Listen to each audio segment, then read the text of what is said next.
Welcome ladies and gentlemen to the video. My name is Jalen from Pop Culture Today, and today we'll be reviewing Star Wars Squadrons, a recently released EA published game out on PS4, Xbox One, as well as PC. Let's get into it. Right off the bat, my review might seem a little bit biased simply because I love Star Wars. I've loved it ever since I was very young, and this is the game I've wanted. You know, I've wanted a starfighter type game, a flight simulation type game. I've never been really huge into flight simulators until I played this one, and this one by far has set the standard pretty high when it comes to flight simulators for me. The most noticeable aspect about this game is its gameplay. It's all in first person. It's meant to be super immersive. You can play this in VR. You can play this with a HOTAS controller. This game is just meant to be a very immersive experience. There's very limited movement as far as your character goes within the game. Let's say you are in the hangar. You can barely move anywhere, right? The only thing you can really move is your head. It's all about the immersiveness. It's all about knowing what's around you and feeling like you're actually in the environment that the game puts you in. As far as controlling the starfighters go, it feels really good for the most part. I have a lot of experience with the fighters, the X-Wing and the TIE fighters, as well as the bombers on both sides, the New Republic as well as the Empire. And then I also have some experience when it comes to support ships. Regardless, each ship brings their own cache to the table, and not one ship is the same. It's fully customizable, right? So each ship, you can fully customize it to your liking. No one's ever going to be flying the same exact ship because everyone's preference is different, and I really do enjoy that about this game, and the fact that the starfighter you decide to play as is truly your starfighter. From components to skins and even little trinkets that you can put on the dashboard and inside your cockpit, this starfighter is truly yours, as well as your character. You can fully customize him or her. You can make whatever you want. I truly love that about this game and this customization. I feel like a lot of games nowadays actually lack this type of customization, in the sense that, granted, you can customize items and people in many games. However, those items and or people don't feel like they're truly yours. They don't feel like a true representation of you. And playing this game, I got that sensation whenever I was customizing my player or my starfighter, and I was like, this is something that I would love to have in real life. This game is also built around multiplayer.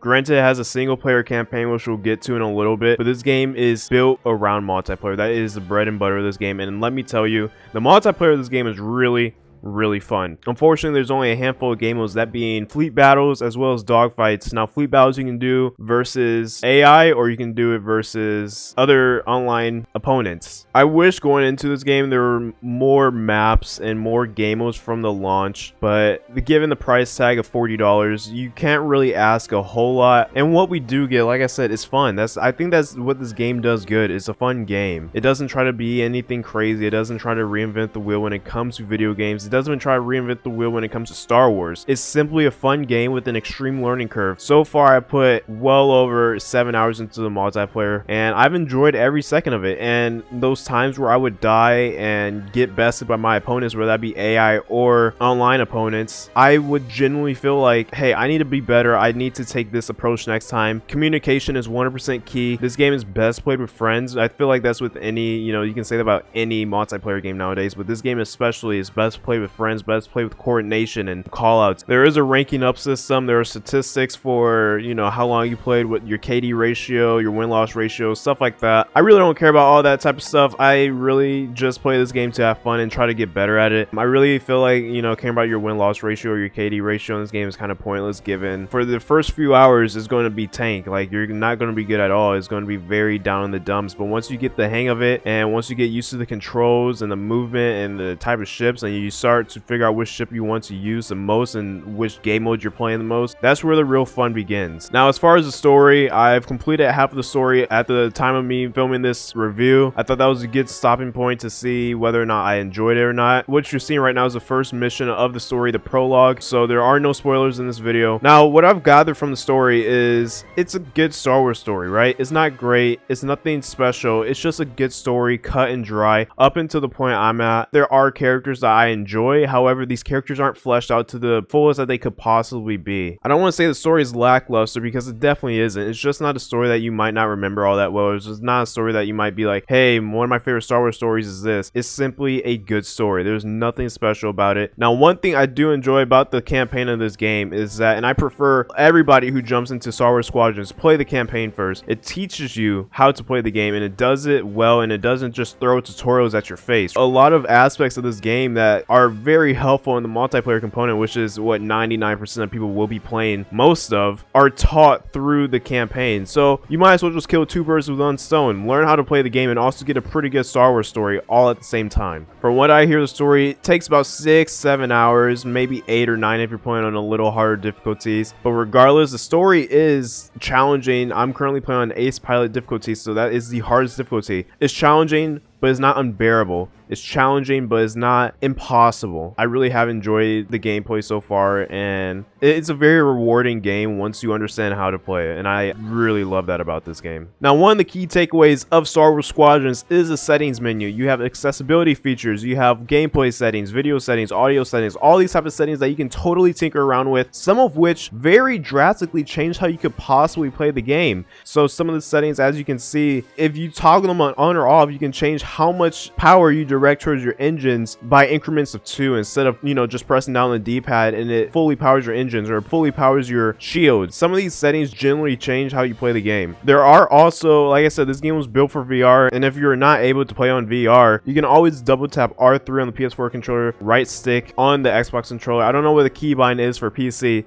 However, you can look around your cockpit as if you are in VR, and if you want to reset that camera, you press R3 one time and it automatically resets you. A lot of the features in the settings menu have to be tinkered with in order to adjust the gameplay to your liking. So for me, I'm very immersive. I love playing in the most immersive way possible. I have minimal HUD elements, right? I have the kill feed turned off, certain HUD elements turned off, certain things in my reticle turned off, just so I could get that full immersion. But it's all up to the player, and I really love how optimized this game is for whoever wants to play it. Overall, Star Wars Squadrons is a $40 game. It's a great game. Graphics are great. The sound is great. Take a listen here. Echo 4, leave that quasar for now. Focus on ties. Then we better get rid of those ties. Fire missiles!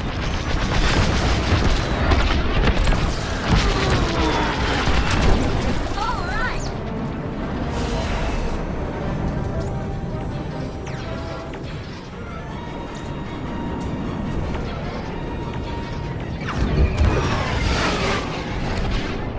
Defend the convoy before it's too late.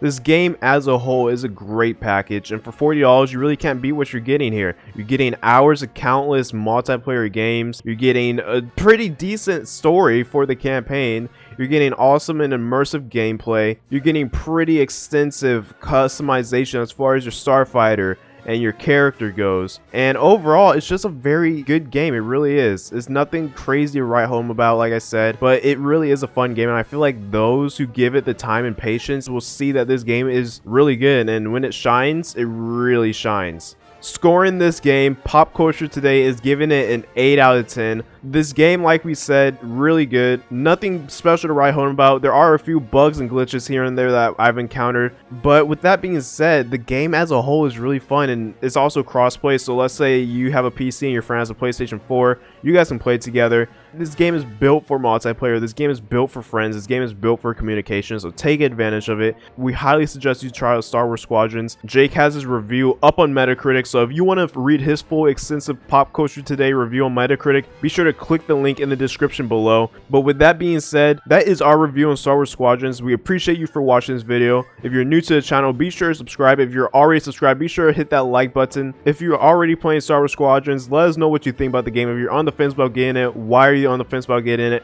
Let's have a discussion in the comment section below. But with that being said, ladies and gentlemen, we appreciate you for coming out to the video, and we will see you guys in the next one.